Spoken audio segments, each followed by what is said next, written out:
Thì mình là Lê Minh Trí, hiện tại là sinh viên học ngành bác sĩ đa khoa, hiện tại đang là năm 3.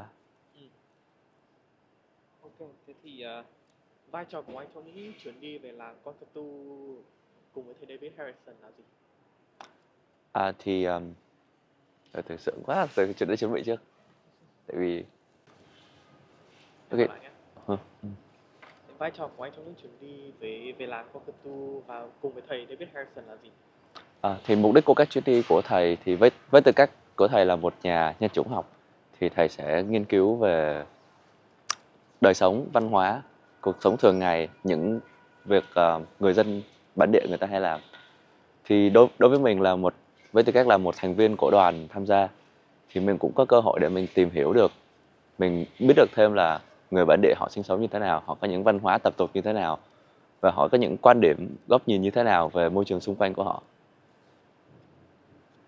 Ok, rồi. Em hỏi lại nhé. Thế thì kiến thức hay một điều gì mà anh thấy ngạc nhiên nhất trong những chuyến đi này? À, điều mình cảm thấy học hỏi được nhiều nhất từ họ, và mình cũng cảm nhận là mình thích nhất từ cộng đồng người Ba Na ở đây, là việc họ họ sống rất gần gũi với thiên nhiên. Tất cả mọi vật dụng trong cuộc sống, tất cả mọi sinh hoạt đều dựa trên thiên nhiên, và rất ít có sự tác động của công nghệ. Ví dụ như trên tay mình là một trong những vật dụng thường ngày của cộng đồng người Ba Na, là một cái giỏ, một cái gùi sau lưng. Thì chiếc gùi này được làm hoàn toàn từ các vật liệu từ thiên nhiên, và được làm từ hơn hơn 10 loại cỏ cây khác nhau. Thì công dụng thường dùng là để chứa củi trong những chuyến đi dài ngày, hoặc để dùng để nhặt nhạnh, các loại hoa quả khác nhau. OK. Ok rồi. Em đố lại nhé. Ừ. Một hoạt động cụ thể hay là một phong tục mà anh đã tìm hiểu kỹ liên quan đến người Bà Nà, đó là hoạt động gì? Ừ. Trong những chuyến đi của mình thì mình có cơ hội để được tìm hiểu về cách họ làm um, rượu ghè. Trong tiếng Ba Na người gọi là xích, là rượu. Thì loại rượu đó họ hoàn toàn được làm từ gạo nếp và một loại men được chiết xuất từ cây. Họ sẽ ủ, sượng quá đang không biết vật đinh như nào. thì, Không sao. thì là người ta sẽ có một cái gùi, xong người ta nó nói trước, để lát nói cho người đó sẽ có một cái nó gọi là cái ghè, sau nó mới phủ và cái Phong tục cụ thể hay một hoạt động cụ thể của người dân tộc Bà Nà mà anh đã tìm hiểu trong chuyến đi đấy không? thì trong những chuyến đi của mình thì mình tìm hiểu kỹ nhất, và một cơ hội là được tiếp cận sâu nhất, đó là phong tục làm rượu ghè của người đồng bào mình. Trong tiếng Ba Na thì uống là ép, còn các loại rượu rượu làm từ gạo nếp nói chung thì gọi là xích.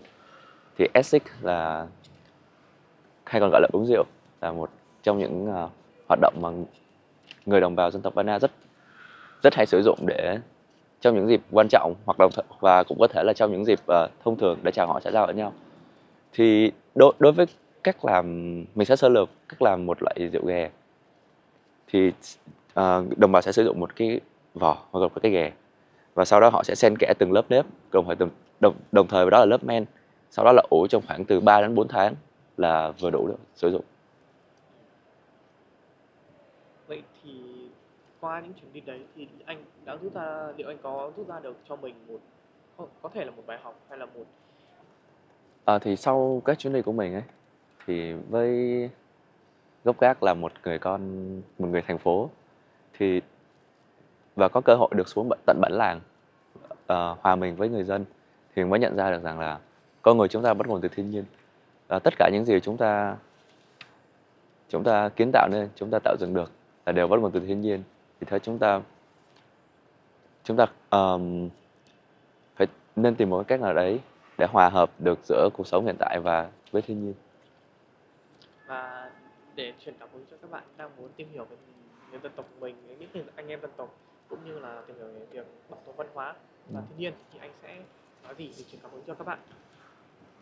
Ờm, với quan điểm của mình thì để bắt đầu cái việc là tìm hiểu một văn hóa, một dân tộc ở đấy, chúng ta hãy đi từ con số 0. Đừng đừng bắt đầu với một chết mẹ assumption, dịch tiếng Việt là gì? Hả? Tâm thế. Dạ, chính xác, quên chữ ấy. Ok, lại luôn. Anh cứ nói lại luôn.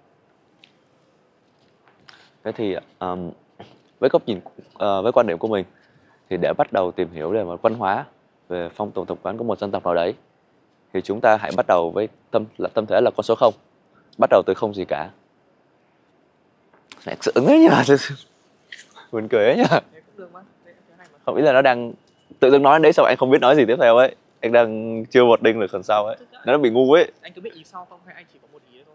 Không có ý sau, ý là anh chưa đang một đinh được ấy. Vấn đề của anh là không có ý, nhưng mà anh không một đinh được làm sao cho nó ra khỏi mồm ấy. Sorry nhá. Yeah.